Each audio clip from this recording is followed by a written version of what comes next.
under Labor, as I said, they brought in over 1.2 million migrants between mid 2022 and March quarter of this year. So obviously, to now we'd probably have the number be a lot higher. But in their first 1,005 days in office, they brought in 1,222 migrants a day. That's a level that is so far above what the coalition did during their term. So you're bringing in more people who need housing, and you're building less housing, hence equals rental crisis, which is exactly what we've got. But, Spin Jim's out there spruiking it.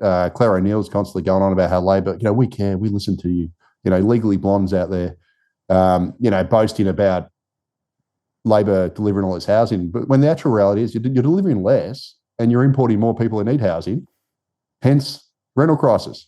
It's not rocket science. And, Cotality's report on rents shows this so clearly, that the rental situation is an absolute disaster.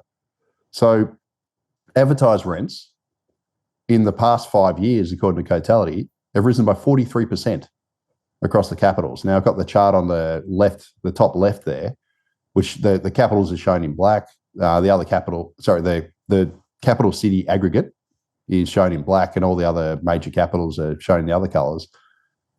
The levels are different, but the sort of increase, the broad increase is very similar across it. And what it's actually done is it's added $11,000 to annual rental costs. So what I mean by that is 5 years ago, if you were the median income household in Australia and you're renting the median home for rent, the median advertised home for rent, you'd be paying $11,000 less than it costs today if you're the median household renting the median advertised rental home. $11,000 after tax money. That is an incredible amount of cash that you're losing in rents now. And as a result, the middle chart there shows the percentage of median income required to service rent. That's also by Cotality. It surged to a record high 33% nationally. And Adelaide is actually the worst. Adelaide is actually Australia's, I'm going to write an article on this, on Adelaide being Australia's hidden housing disaster, because nobody talks about Adelaide, right? But Adelaide's actually got the worst rental affordability in the country, and it's got the second worst house price to income ratio, and also the second worst mortgage repayments to income. So Adelaide's actually a disaster, but you can see renting is unaffordable everywhere, except Melbourne, it's a little bit better. And the rental vacancy rate is the lowest on record, according to Cotality. So it's fallen to 1.5% nationally and across the combined capital cities. That's down from 1.9% at the same time last year, and it's a record low. And to make matters worse, after this 43% rise in rents, this is the bottom right chart, advertised rents are now spiking again. So according to Cotality's latest data, they've actually gone up 5% in the year to November. And they're now growing faster than incomes, faster than inflation. They will look like they were coming down last year, but they started to accelerate again. So the rental situation in Australia is just getting, even worse. And unfortunately, this comes at the same time as, supply is obviously severely restricted, as I've just mentioned. Shane Oliver, I put this chart up last time. He estimates that the current housing shortage in Australia is between 200,000 and 300,000 homes. The National Housing Supply and Affordability Council, they released their report I think 5 months ago. They forecast that under the Treasury's migration forecasts, which are optimistic, well, I should say undershot, and they're going to be higher than what Treasury says. But even with Treasury's undercooked migration forecasts, the housing shortage is going to get worse by another 79,000 over this whole 5-year period of National Housing Accord. So by 2029, the housing shortage is going to be another 79,000 on top of what Shane Oliver says. But here's the rub. Abel Rizvi reckons under current migration settings, the net overseas migration is actually going to average 300,000 a year. So it's going to be about 15% higher than what Treasury forecasts. Well, if that's the case, according to the National Housing Supply and Affordability Council, according to the sensitivity analysis which is shown in the bottom left, that means the housing shortage is going to worsen by 200,000 in the 5 years to 2029. So that's about 400,000 in total. If you add up roughly 200,000 from Shane Oliver, that's his current forecast, add another 200,000 according to the National Housing Supply and Affordability Council, well, it just means that we're going to have a worsening housing shortage, more people coming in than we can build houses for, which has been the story in the last several years under this government. It just means that the rental situation is going to get even worse.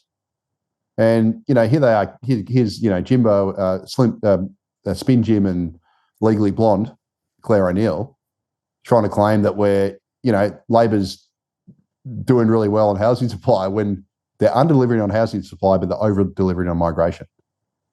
Hence, rental crisis. Like, none of this is, rocket science. And we'll get the migration data, the official migration data for the June quarter on Thursday, right? Because we've only got the March quarter, and the March quarter showed that migration was falling. It was about 316,000 for the year on the way down.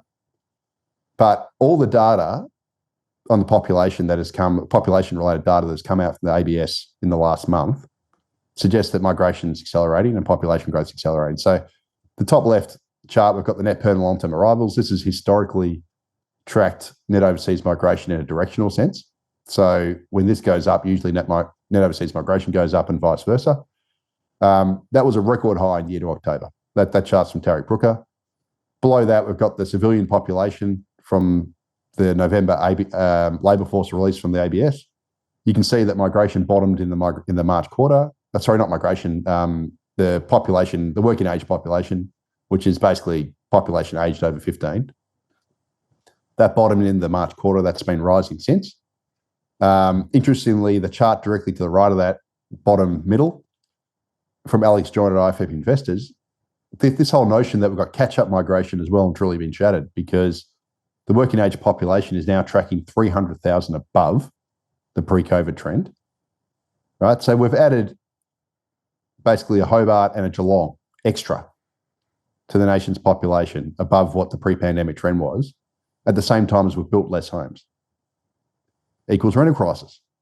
And just above that, we've got the national accounts, the implied population growth from the national accounts, which were released earlier this month for September quarter. The official data up to March is in blue. And then the little red bit at the end is the population growth implied by the national accounts. And that's done by getting GDP and divided by GDP per capita. And that gives you a population number. Just like the labour force data, it shows that the population bottomed in the March quarter and has rebounded since. And finally, this isn't from the ABS, obviously, but Cotality's advertised rents data on the top right has rebounded, this year. Well, why do you think it's rebounded? It's rebounded because immigration and population growth have rebounded. Like, there's no other reason why it would rebound. So all the data here, the swing up in advertised rents, the swing up in the national accounts measure of population growth, the swing up in the working age population from the labour force release, the net permanent long-term arrivals data is all pointing to rising migration. And that equals a worsening rental crisis, because we're bringing in more people who need housing and we're not building the housing for those people, and we can't build enough housing for those people. None of this is rocket science.